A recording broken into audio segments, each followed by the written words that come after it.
They got the lieutenant governor up there dressed like the Handmaid's Tale. What? I mean, What? why do they cater? That's out of line. Why do they? All right, so over the weekend, there has been a whole bunch of discourse about the supposed fraud happening in Minnesota. You've probably already heard some of the major news about the fraud. Large percentages of those involved have been from Somali American backgrounds, and Republicans have done what they always do and have just cranked that racism dial all the way up to 100, including on the Phillip show, where MAGA panelist Scott Jennings went way too far in his blatantly racist and moronic attack on headscarves and Somali Americans across the board. So if you want to hear more about this clip, the fallout it has caused, and how we got here in the first place based on this misinformed viral video, be sure to stick around until the end of the video, and do us here a favor. Leave a like on the video, comment down below, and subscribe to the Raw America channel. It really is the best and easiest way to show your support. All right, let's jump in. Quick last word, then we gotta go. You got to admit, though, the catering to the Somali community that goes on by the Democrats in Minnesota is a little weird, is it not? It's I will tell you, I was in Minnesota 2 weeks ago. Of the population, Minnesota, they got the lieutenant governor up there dressed like the Handmaid's Tale.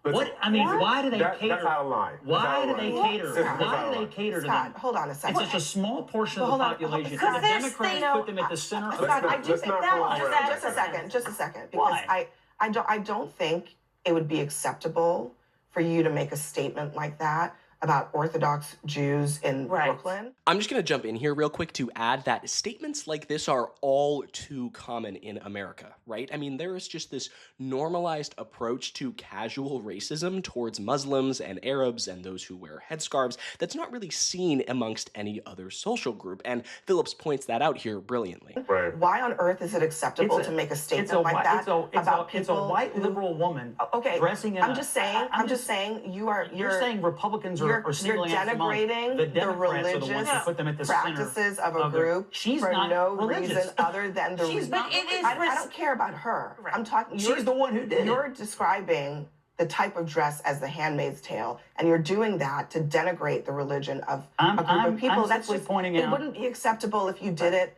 with another group. So don't do it. I'm simply pointing out it's Democrats. That's not okay. Damn, Abby, oh my God. Scott Jennings, you should be ashamed of yourself, dude, because that was a public dissection that we just witnessed, right? Abby Phillips expertly disarms Jennings here and puts him in his place on national television, right? You can tell that he thought he was making a solid point. He thought that he was absolutely cooking here and was about to just deliver this beautiful joke, but then he immediately gets shot down, not by just Abby, but the entire panel, just calling him out on his extremely blatant casual racism. I also really appreciate how she brings it back to the issue at hand and defends the Somali community because, yes, many of the people being targeted and charged with fraud right now come from Somali backgrounds. That's fine. They should be, right? If you are accused of fraud and you have done fraud and you have defrauded taxpayers, yes, you should be held responsible. But that does not give people the leeway or the opportunity to be extremely racist towards an entire ethnic group. Also, small side point, but at the time of making this video, all but 8 of the 86 people who have been charged in connection to the fraud do have Somali ancestry. That is according to New York Times reporting, and that the vast majority are American citizens. Just remember that last detail for a minute here. But let's look at the Somali population of Minnesota. Nearly 80,000 people of Somali descent live in Minnesota. 80,000. And about 80 of them have committed this fraud. That is 0.1%. Yeah, these racists are making these grand, large, general claims about systemic fraud amongst the Somali community in Minnesota, blah, blah, blah, whatever they're saying, about 0.1%. They are talking about a tiny percentage of the population of the state and tying that back to the entire group of Somalians. Oh, what's the word called when you draw a general claim about a minority group based on a small percentage of their population?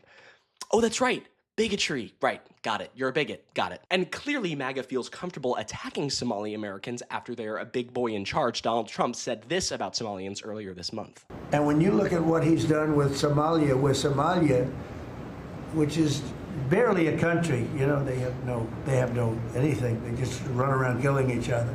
I don't want them in our country, I'll be honest with you. Okay? Somebody would say, oh, that's not politically correct. I don't care.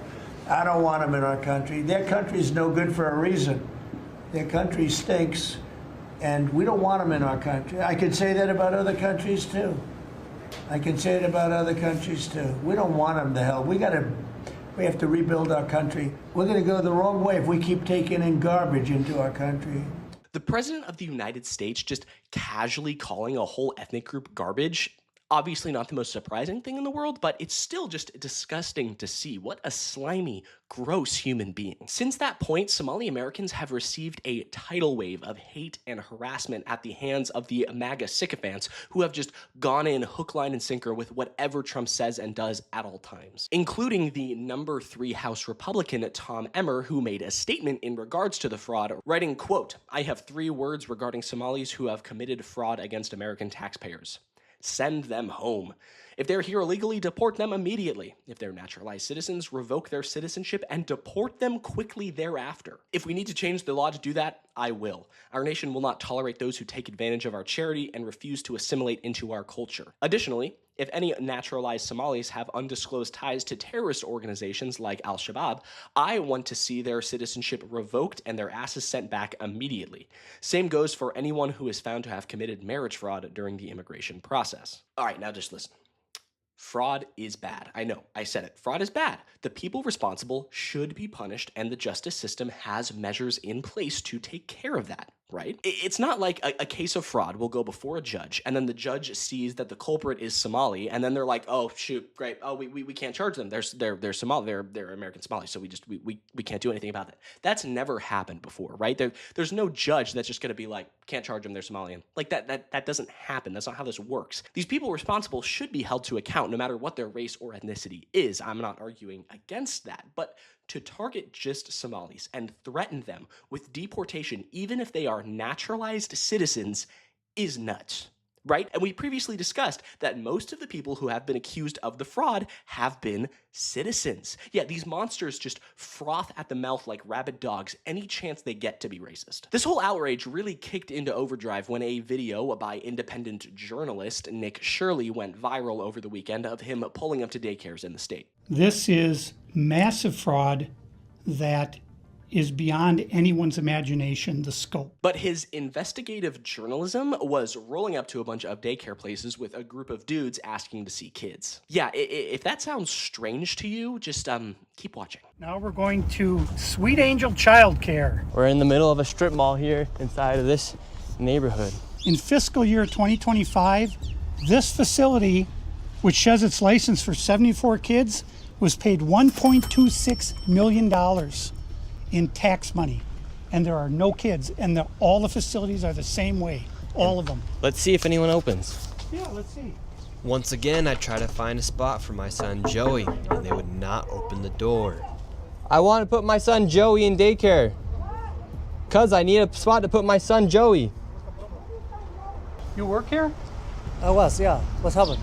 Where are the kids? Now, if these places are doing fraud or were doing fraud, we cannot know from the nature of this video, right? Because this isn't actual investigative reporting. He's just pulling up to random daycares with a bunch of people asking them questions and then not actually diving into the documentation or pulling up with an actual child to try to enter them into the daycare or to get any actual evidence of anything going on beyond just knocking on random doors and looking like a complete creep. Yeah, and no wonder these places aren't opening up their doors to you, dude. One, the Somali community is facing a lot of backlash and heat right now from the American right and all across the entire country because of President Donald Trump. And two, you're just a random dude pulling up to a daycare with a group of cameramen and a guy with a clipboard saying, "Let me see your kids." Yeah, you shouldn't be opening the door to that situation. Honestly, the daycares did the right thing here. And like I mentioned, fraud is bad. Defrauding taxpayers is illegal and people should be punished for it. Talk to Rick Scott about that. But just claiming that these Somali-run businesses are fraudulent, which some of them may be, I'm not claiming that they aren't, but just saying that they are by walking up and asking to see children and then getting ignored is not the way to go about it. And yet the right, including Vice President J.D. Vance and Kash Patel at the FBI, have been celebrating this video as it's some sort of like groundbreaking investigation, when in reality, it's just a dude walking up to daycares asking to see kids.